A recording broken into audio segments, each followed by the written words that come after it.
नमस्कार बंधुगण बंधु मैंने सर्वप्रथमे आपण मानकु आसुथिबा इंग्राजी नववर्षर हार्दिक शुभेच्छा एवं शुभकामना। बंधु मैंने आजिर एही कार्यक्रमटी वृष राशिर व्यक्तिविशेष मानक पई बहुत गुरुत्वपूर्ण अटे, बहुत ही खास अटे। तेबे बंधु मैंने जदि आपण मानकर वृष राशि होइथाय तेबे भिडियोटी को शेष पर्यंत निश्चय देखंतु एवं भिडियोटी को गोटे लाइक करी चैनलटी को सब्सक्राइब कर दियंतु एवं कमेंट बॉक्स रे भक्ति एवं श्रद्धार सहित जय जगन्नाथ जय माँ लक्ष्मी अवश्य लिखि दियंतु। बंधु माने आजिर ए भिडियो रे आमे माने जानिबा एही आसुथिबा नववर्ष 2025 मसियार जानुआरी मासटी किपरि रहिबो वृष राशिर व्यक्तिविशेष मानक पई। एही आसुथिबा जानुआरी मासरे आपणक जीवन रे केउ सबु नूतन परिवर्तन मान हेबो। आजिर ए भिडियो रे वृष राशिर व्यक्तिविशेष मानकर मासिक राशिफल उपरे आलोचना करिबा। वृष राशिर व्यक्तिविशेष मानकर स्वास्थ्य, शिक्षा, प्रेम जीवन, वैवाहिक जीवन, आपणकर भाग्य, क्यारियर एवं व्यापार वाणिज्यर स्थिति किपरि रहिबो एही आसुथिबा नववर्ष 2025 रो जानुआरी मासरे से विषय रे आमे विस्तार भाबरे आलोचना करिबा। नवग्रहंकर स्थिति मध्य देखिबा। नवग्रह आपणकु केउ प्रकार फल प्रदान करिबारे सक्षम हेबे एवं किछि विशेष प्रतिकार मध्य आमे भिडियो शेष रे निश्चय भाबरे आलोचना करिबा। तेबे बंधु माने आसंतु आरंभ करिबा आजिर एही कार्यक्रम को, जहा कि जन्म राशि एवं चंद्र राशि उपरे संपूर्ण आधारित अटे। तेबे बंधु माने राशि चक्रर 12 गोटी राशि मध्यरु द्वितीय राशि होछि वृष राशि। तेबे जानुआरी मास आरंभ रे देवगुरु बृहस्पति आपणकर प्रथम भावरे विराजमान अछंती। मंगल आपणकर तृतीय भावरे विराजमान अछंती। केतु आपणकर पंचम भावरे विराजमान अछंती। बुध आपणकर सप्तम भावरे विराजमान अछंती। सूर्य आपणकर अष्टम भावरे विराजमान अछंती। शनि एवं शुक्र आपणकर दशम भावरे विराजमान अछंती। राहु आपणकर एकादश भावरे विराजमान अछंती। तेबे बंधु माने आसंतु जानि नेबा केउ ग्रह केते तारिख रे राशि परिवर्तन करिवे। 4 जानुआरी को बुध धनु राशि रे प्रवेश करिवे। 14 जानुआरी रे सूर्य मकर राशि रे प्रवेश करिवे। 21 जानुआरी रे मंगल मिथुन राशि रे बकरी हेबे। 24 जानुआरी रे बुध मकर राशि को प्रवेश करिवे एवं 28 जानुआरी को शुक्र मीन राशि रे प्रवेश करिवे। तेबे बंधु माने सर्वप्रथमे जानि नेबा आपणकर स्वास्थ्य किपरि रहिबो एही इंग्राजी नववर्ष 2025 रो जानुआरी मासरे। तेबे बंधु माने कुंडलीर प्रथम भावटी होइथाय आपणकर स्वास्थ्यर भाव, आपणकर इम्यूनिटी सिस्टम रो भाव। तो आपणकर प्रथम भावर राशियाधिपति होउचंती शुक्र देव, जे कि आपणकर दशम स्थान रे विराजमान अछंती एवं एठारे शुक्रंकर स्थिति बहुत भल रहिछि, बहुत मजबूत स्थिति रे अछंती। कारण शुक्र निजर मित्र गृह रे विराजमान अछंती एवं मित्रंक सहित विराजमान अछंती। शुक्रंक सहित शनिदेव मध्य दशम स्थान रे विराजमान रहिछंती।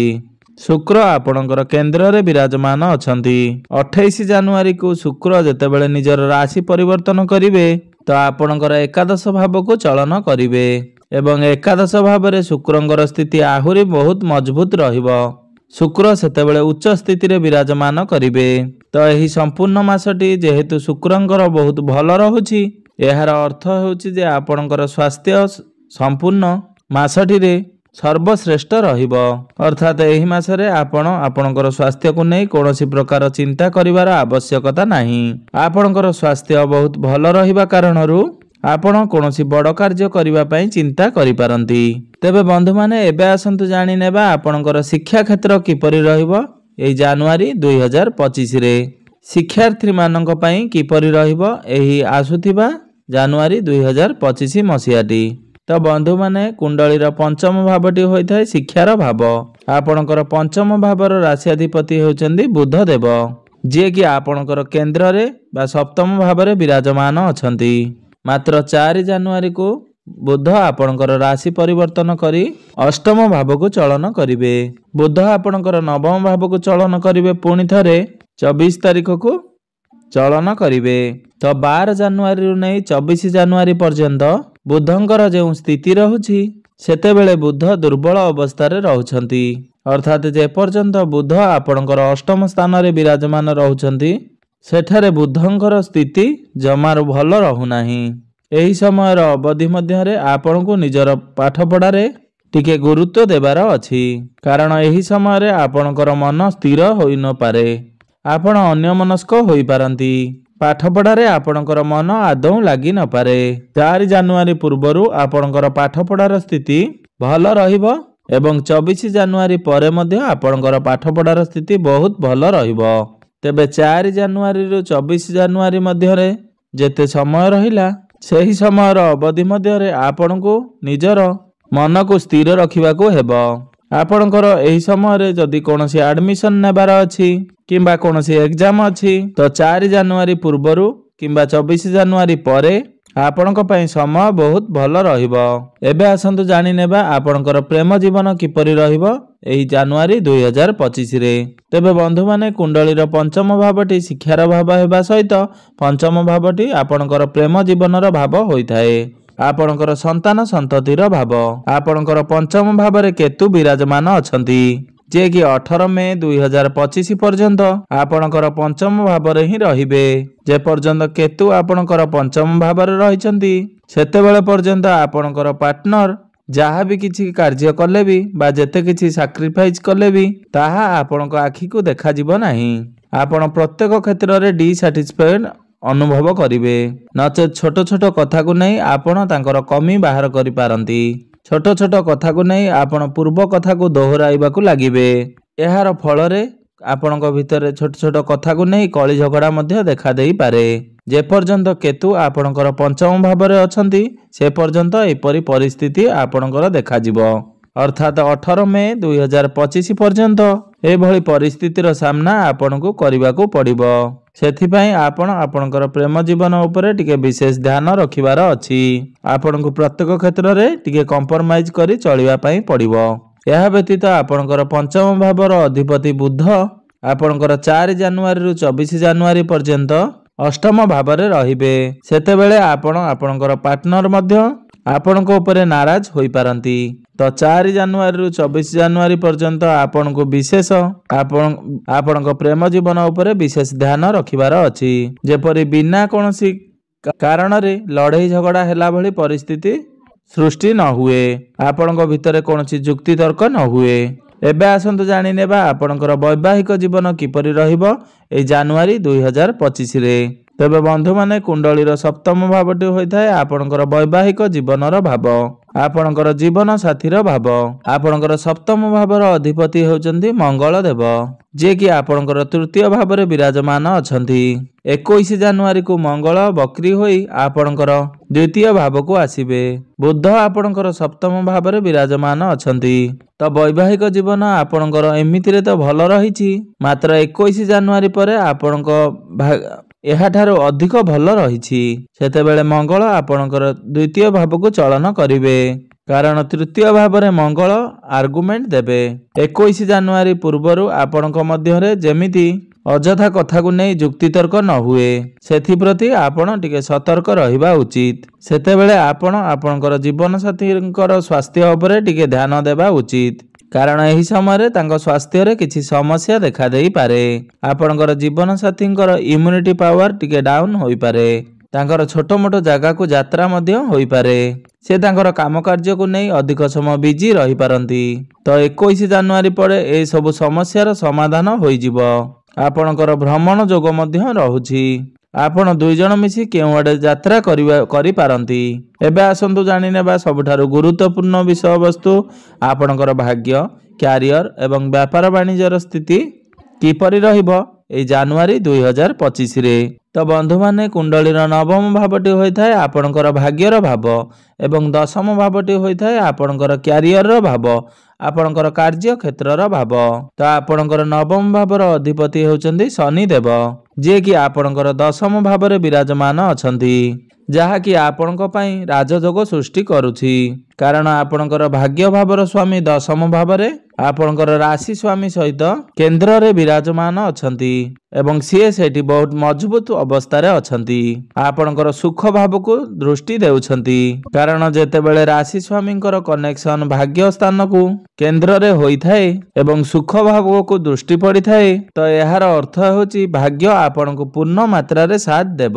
ତ ଏହି ମାସରେ 28 ଜାନୁଆରୀ ପୂର୍ବରୁ ଶୁକ୍ର ଏବଂ ଶନିଙ୍କର ଦଶମ ସ୍ଥାନରେ ଏକତ୍ର ବିରାଜମାନ ଅଛନ୍ତି।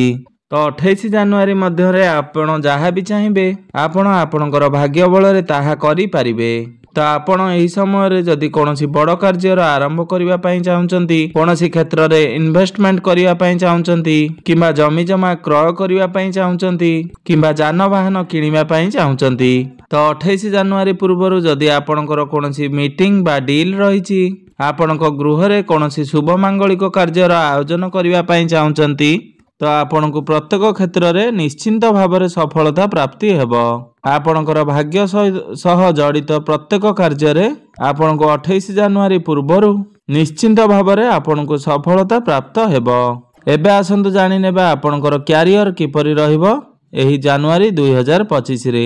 ତେବେ ବନ୍ଧୁମାନେ ଦଶମ ଭାବଟି ହୋଇଥାଏ ଆପଣଙ୍କର କ୍ୟାରିୟରର ଭାବ, ଆପଣଙ୍କର କାର୍ଯ୍ୟ କ୍ଷେତ୍ରର ଭାବ। ତ ଆପଣଙ୍କର ଦଶମ ଭାବର ଅଧିପତି ହେଉଛନ୍ତି ଶନିଦେବ, ଯିଏକି ଆପଣଙ୍କର ଦଶମ ଭାବରେ ବିରାଜମାନ ଅଛନ୍ତି। ସେ ସେଠାରେ ରହି ଆପଣଙ୍କର ଶଶ ନାମକ ଏକ ରାଜଯୋଗର ନିର୍ମାଣ କରୁଛନ୍ତି। ଶଶ ରାଜଯୋଗ ଅର୍ଥାତ୍ ପଞ୍ଚମହାପୁରୁଷ ରାଜଯୋଗ ଅଟେ। ତ ପଞ୍ଚମହାପୁରୁଷ ରାଜଯୋଗ ମଧ୍ୟରୁ ଗୋଟିଏ ହୋଇଥାଏ ଶଶ ନାମକ ରାଜଯୋଗ। ତ ଏହା ଦର୍ଶାଇଥାଏ ଯେ ଆପଣ ଅଳ୍ପ ପରିଶ୍ରମ କରି ଅଧିକ ଲାଭବାନ ହେବେ। ତ ଏହି ମାସରେ ଆପଣଙ୍କ ଉପରେ ସେତେ କାର୍ଯ୍ୟଭାର ରହିବ ନାହିଁ କାରଣ ଆପଣଙ୍କର ରାଶିର ସ୍ୱାମୀ ଶୁକ୍ର ଶନିଙ୍କ ସହିତ ଦଶମ ଭାବରେ ବିରାଜମାନ ଅଛନ୍ତି। ମାତ୍ର ତାପରେ ଆପଣ କାମ କରିଚାଲିବେ କାରଣ କାମରେ ଆପଣଙ୍କର ମନୋଯୋଗ ଅଧିକ ରହିବ। ଆପଣଙ୍କ ପାଖରେ କାମ ଥାଉ କିମ୍ବା ନଥାଉ ଆପଣଙ୍କ ମଧ୍ୟରେ ସେ ଇଚ୍ଛା ରହିବ ଯେ ମୋତେ କାମ କରିବାର ଅଛି। ଆପଣଙ୍କୁ ଖାଲିରେ ବସିବା ପାଇଁ ପସନ୍ଦ ହେବ ନାହିଁ। ତ ଆପଣ ଏହି ସମୟରେ କାମ କରିବେ ଏବଂ ନିଶ୍ଚିନ୍ତ ଭାବରେ ଆପଣ ପ୍ରଶଂସିତ ହେବେ। ଆପଣ କାମ କାର୍ଯ୍ୟରେ ବହୁତ ଉନ୍ନତି କରିବେ। ଏହା ସହିତ ଏହି ମାସରେ ଆପଣଙ୍କୁ ଆଚିଭମେଣ୍ଟ ପୂର୍ଣ୍ଣ ମାତ୍ରାରେ ମିଳିବ କାରଣ ଏମିତିରେ ମଧ୍ୟ ବୃଷ ରାଶିର ବ୍ୟକ୍ତିବିଶେଷମାନଙ୍କ ପାଇଁ ଏହି ବର୍ଷଟି ବହୁତ ଖାସ୍ ରହିଛି କାରଣ ଏହି ବର୍ଷଟିରେ ଆପଣଙ୍କ ରାଶିରେ କୌଣସି ପ୍ରକାରର ଶନି ଦଶା ନାହିଁ, ନା ଶନି ଅଢ଼େଇ ନା ଶନି 7.5। ରାହୁ ମଧ୍ୟ ଆପଣଙ୍କର ଦଶମ ଭାବକୁ ଆସିବେ। ତ ସବୁ ଦୃଷ୍ଟିରୁ ଦେଖିବାକୁ ଗଲେ ଏହି ସମ୍ପୂର୍ଣ୍ଣ ବର୍ଷଟି ଆପଣମାନଙ୍କ ପାଇଁ ପୁରା ସାଥ ଦେଉଛି। ଯେଉଁମାନଙ୍କ ପାଖରେ କୌଣସି ଚାକିରି ନାହିଁ, ଆପଣ ଚାକିରି ପାଇଁ ପ୍ରିପାରେସନ୍ ହେଉଥିଲେ ତ ଆପଣଙ୍କୁ ଆପଣଙ୍କର ଯୋଗ୍ୟତା ଅନୁସାରେ ଚାକିରି ନିଶ୍ଚିନ୍ତ ପ୍ରାପ୍ତି ହେବ। ଏହି ମାସରେ ଆପଣଙ୍କୁ ଚାକିରି ନିଶ୍ଚିନ୍ତ ଭାବରେ ପାଇପାରନ୍ତି। ସେଥିପାଇଁ ଆପଣ ପ୍ରୟାସ ଜାରି ରଖନ୍ତୁ। ଆପଣଙ୍କର ବ୍ୟାପାର ବାଣିଜ୍ୟର ସ୍ଥିତି କିପରି ରହିବ ଏ ଜାନୁଆରୀ 2025ରେ? ତ ବନ୍ଧୁମାନେ କୁଣ୍ଡଳୀର ସପ୍ତମ ଭାବଟି ହୋଇଥାଏ ବ୍ୟାପାର ବାଣିଜ୍ୟର ଭାବ ଏବଂ ସପ୍ତମ ଭାବର ଅଧିପତି ମଙ୍ଗଳ ଆପଣଙ୍କର ତୃତୀୟ ଭାବରେ ଟିକେ ଦୁର୍ବଳ ଅବସ୍ଥାରେ ଅଛନ୍ତି। ଆପଣଙ୍କର ବ୍ୟାପାରର କାରକ ଗ୍ରହ ବୁଧ ଦେବ ଆପଣଙ୍କର ସପ୍ତମ ଭାବରେ ବିରାଜମାନ ଅଛନ୍ତି। ସେ ସେଠାରେ ମଜବୁତ ସ୍ଥିତିରେ ବିରାଜମାନ ଅଛନ୍ତି। ତ ଯେପର୍ଯ୍ୟନ୍ତ ମଙ୍ଗଳ ଆପଣଙ୍କର ତୃତୀୟ ଭାବରେ ବିରାଜମାନ ଅଛନ୍ତି ଅର୍ଥାତ୍ 21 ଜାନୁଆରୀ ପର୍ଯ୍ୟନ୍ତ ଆପଣଙ୍କର ବ୍ୟାପାର ଟିକେ ଡାଉନ୍ ରହିପାରେ।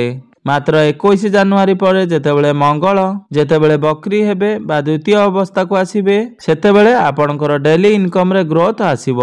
ଆପଣଙ୍କର ବ୍ୟାପାର ବାଣିଜ୍ୟରେ ଉନ୍ନତି ଆସିବ। ଏପରିକି ଆପଣ ଯେଉଁ ବି କ୍ଷେତ୍ରରେ କାର୍ଯ୍ୟ କରୁଛନ୍ତି ପ୍ରତ୍ୟେକ କ୍ଷେତ୍ରରେ ଆପଣଙ୍କୁ ସଫଳତା ପ୍ରାପ୍ତି ହେବ। ମାତ୍ର ଯେହେତୁ ଆପଣଙ୍କର ଏହି ମାସରେ ଭାଗ୍ୟ ବହୁତ ଭଲ ରହିଛି ଆପଣଙ୍କର ସେତେ କିଛି କ୍ଷତି ହେବ ନାହିଁ। ତେବେ ବନ୍ଧୁମାନେ ଆସନ୍ତୁ ଜାଣିନେବା କିଛି ପ୍ରତିକାର ବିଷୟରେ ଯାହା କରିବା ଦ୍ୱାରା ଏହି ମାସରେ ଆସୁଥିବା କିଛି ଅଶୁଭତ୍ୱ ଗୁଡ଼ିକ ଖଣ୍ଡନ ହୋଇ କିଛି ମାତ୍ରାରେ ଶୁଭ ଫଳ ପ୍ରାପ୍ତି ହେବ। ତ ବନ୍ଧୁମାନେ ପ୍ରତ୍ୟେକ ଦିନ ଆପଣ ହନୁମାନ ଚାଳିଶାର ପାଠ ଅବଶ୍ୟ କରନ୍ତୁ କାରଣ ଏହି ମାସରେ ମଙ୍ଗଳ ଆପଣଙ୍କର ଟିକେ ଦୁର୍ବଳ ସ୍ଥିତିରେ ରହୁଛନ୍ତି। ସେଥିପାଇଁ ପ୍ରଭୁ ହନୁମାନଙ୍କୁ ପୂଜା ଅର୍ଚ୍ଚନା କରନ୍ତୁ। ତ 4 ଜାନୁଆରୀରୁ 21 ଜାନୁଆରୀ ପର୍ଯ୍ୟନ୍ତ ବୁଧ ଯେହେତୁ ଆପଣଙ୍କର କୁଣ୍ଡଳୀର ଦୁର୍ବଳ ସ୍ଥିତିରେ ରହୁଛନ୍ତି ତ ପ୍ରତ୍ୟେକ ଦିନ ଆପଣ ବୁଧଙ୍କର ବୀଜ ମନ୍ତ୍ରର ଜପ ଅବଶ୍ୟ କରନ୍ତୁ। ତ ପ୍ରତ୍ୟେକ ଦିନ ଆପଣ ଉଦିତ ସୂର୍ଯ୍ୟଙ୍କୁ ତମ୍ବା ପାତ୍ରରେ ଜଳାର୍ଘ୍ୟ ଅର୍ପଣ କରନ୍ତୁ। ଶୁଭ ଫଳ ପ୍ରାପ୍ତି ହେବ। ତ ଆପଣଙ୍କର ଜୀବନ ମଙ୍ଗଳମୟ ହେଉ, ଏହା ହିଁ ଈଶ୍ୱରଙ୍କ